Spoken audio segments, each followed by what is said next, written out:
Pop, how much more difficult is it without him, obviously, against a team? Come on, man. How much more difficult is it? I mean, how would it be if Curry didn't play? How much more difficult would that be? I'm not a happy camper. But that's a silly question. A two-step lead with your foot closeout is not appropriate. It's dangerous. It's unsportsmanlike. It's just not what anybody does to anybody else. And this particular individual has a history with that kind of action. You can go back and look in Dallas games where he got a flagrant 2 for elbowing Patty Mills. The play where he took Kawhi down and locked his arm in Dallas and could have broken his arm. Ask David West, his current teammate, how things went when Zaza was playing for Dallas and he and David got into it. And then think about the history he's had and what that means to a team, what happened last night. A totally unnatural closeout that the league has outlawed years ago and pays great attention to it. And Kawhi's not there. And you want to know how we feel about it. You want to know if that lessens our chances or not. We're playing very possibly the best team in the league. You know, we don't know what's going to happen in the East. And 9.75 people out of 10 would figure the Warriors will beat the Spurs. Well, we've had a pretty damn good season. We've played fairly well in the playoffs. I think we're getting better.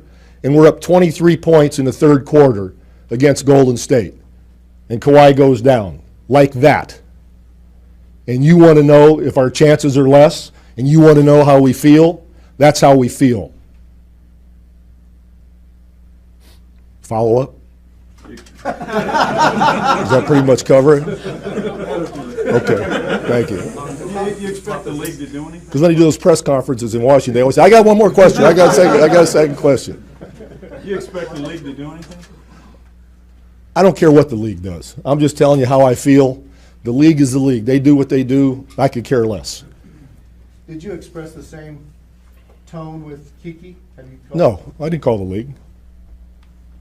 Why would I do that? They looked at the play. If they do something, they do something. If they don't, they don't. All I care about is Kawhi's not there. And, you know, having your horses is important at this point in the deal. And when you're playing Golden State in their place and you're playing like that, it's pretty cool. And if he would have played and they'd have ended up winning, I go get dinner, have a glass of wine, wake up the next day, go to practice, and move on.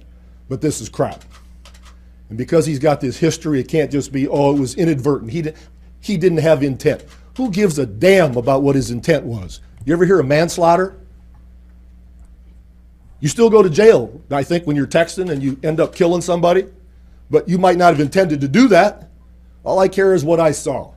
All I care about is what happened. And the history there exacerbates the whole situation and makes me very, very angry. But I'm still open to follow-ups. A basketball player should have a responsibility for the safety of the other 9 individuals on the floor. Nobody wants to do anything that would put anybody else in danger for a game or a career. This guy's history is different. Is this a situation where you're also considering Kawhi's long-term future when you decide whether he plays or not? That's why we sat him in the Houston series, because we weren't sure. We weren't sure, you know, what this injury was, and we did the same thing with Tim Duncan early in his career in the Phoenix series. He could have played in that playoff, and I sat him because he had a great future ahead of him. So we'll see. We'll see what the MRI says, but you know, obviously he won't play tomorrow.